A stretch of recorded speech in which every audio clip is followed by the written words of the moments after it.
And by crazy, of course, I mean totally awesome. Okay, so D is copper. The symbol for copper is Cu. So that's going to have the same core as chromium because they're both in the same period, period 4. So that means the core is going to be argon. And then I have 4s2 and 3d, let's see. Let's clean this up a little bit.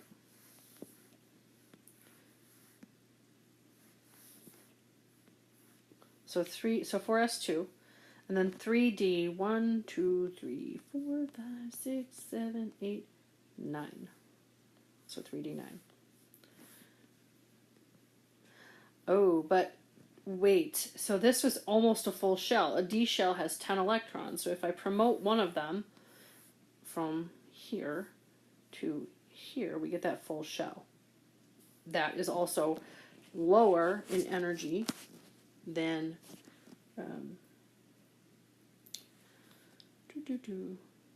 the 4s energy level. So it behaves very similar to the chromium element. That's because it's in copper's in group 11, and we said to watch out for 6 and 11. They both do that. Okay, so the last one here on our list. Oh no, there's two more. We got the copper ion, all right? And so copper ion is going to be what happens if we kick out only one electron, copper 1+. So it's going to be the highest energy one, which is going to be the 4s. So still argon. 4s is now empty, but that's cool because we still have the 3d electrons.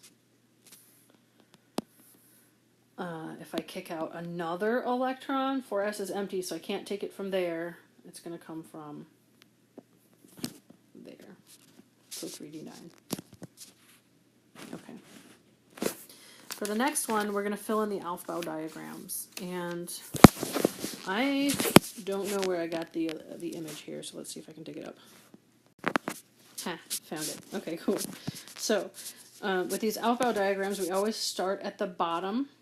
And so our first question is about neon.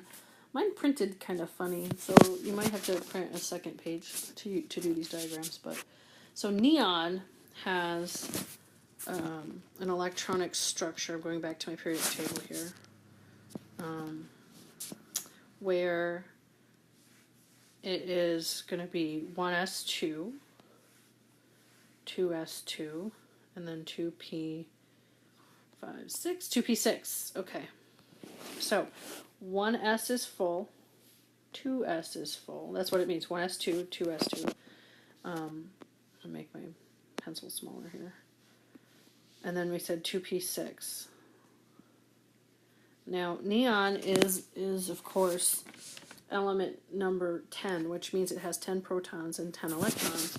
And so let's see, 2 on the bottom, 4, 6, 8, 10. So we did that right. The next Aufbau diagram is for scandium. That has the elemental symbol Sc. So, whoopsies. I don't know where that came from. Hang on. So Sc is scandium. And I find it... There it is. It is element number 21. So I would expect there to be 21 total electrons. It's in group 3, so it's just beginning of the D block. Okay, so that means I have all these core electrons, 1s2, 2s2, 2p6. And so the D block begins in the 4th period, so we're going to go through 3s2 and through 3p, so keep going.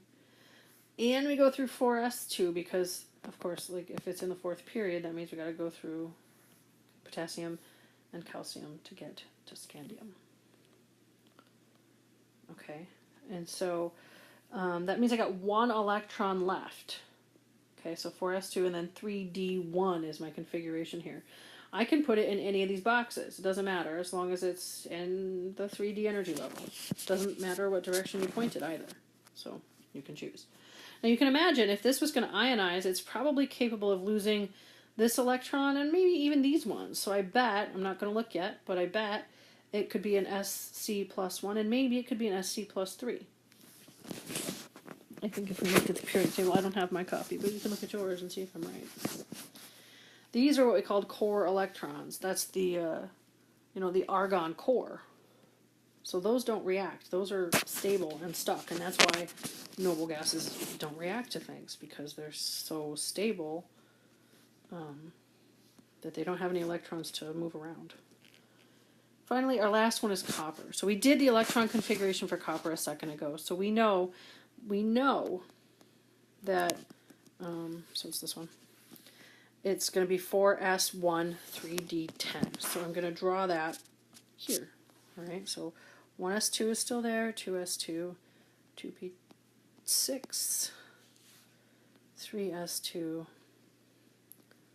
Okay, so this is where it gets fishy. It's 4s1. It doesn't matter whether I point that up or down, but there's only one in the 4s level. And then I would fill in this one completely. In reality, by filling that, by promoting the electron from the s to the d, it's actually going to make this lower in energy. But the drawing doesn't reflect that. So, but I know that that's true. All right, so if you have any questions about this, feel free to email me. Good luck on the test tomorrow.